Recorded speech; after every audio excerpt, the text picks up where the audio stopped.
Magandang araw mga kababayan. Kumusta kayong lahat? Ito yung komunidad namin mga kababayan. Marami kaming tanim na mga bulaklak, sari-saring bulaklak, sari-saring gulay. Very fresh no mga gulay mga kababayan. Kung gusto nyo ng mga gulay, mga sari-saring bulaklak, pasyal kayo sa komunidad namin. Ito ganda ng mga pichay pichay at saka kangkong yan. Yun sa dulo daming tanim talaga, ganda. So dito lang kayo sa komunidad namin, punta kayo, hindi kayo magsawa. Marami kayong mapicturean ng mga iba't ibang klaseng tanim. Yun ang mga bahay namin maliit lang siya pero colorful. So welcome mga visitor dito sa amin. Marami kaming mga tanim na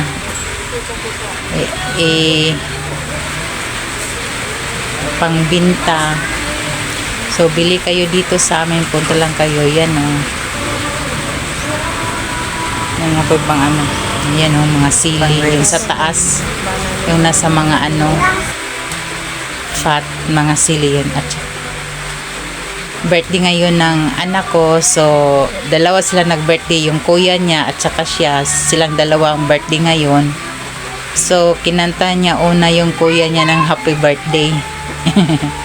Nakakatawa nga kasi sabi namin sa kanya na mag-sing siya ng birthday rin niya. Yung kuya lang niya ang kinanta niya, tapos ang tawag sa kuya niya is kuwa.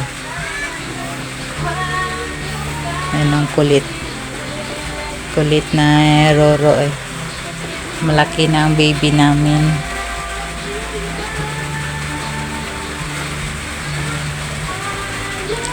Tapos kasi birthday niya, sa kami sa church namin, may mga activities kasi sa church, pinuntahan namin sandali para makasali siya. Excited siya sa mga kasama niyang mga classmate. Galingan siya mag-dance daw. Buti pa yung anak ko marunong. Ako, sa totoo lang, hindi talaga ako marunong magsayaw. Yun, tapos na. Then, hindi kami nagluto sa bahay. Kumain lang kami sa labas. Sabi pa ng anak ko, mag-Jollibee daw. Kaya kumain kami sa Jollibee. Yung buong mag-anak ko yan. Yung mga anak ko at saka yung asawa ko. Sa labas na kami kumain kasi hindi ako nagluto. Kasi pag magluto ako, mamalingki pa ako. Tapos pagdating sa balay, magluto, maghugas ng pinggan.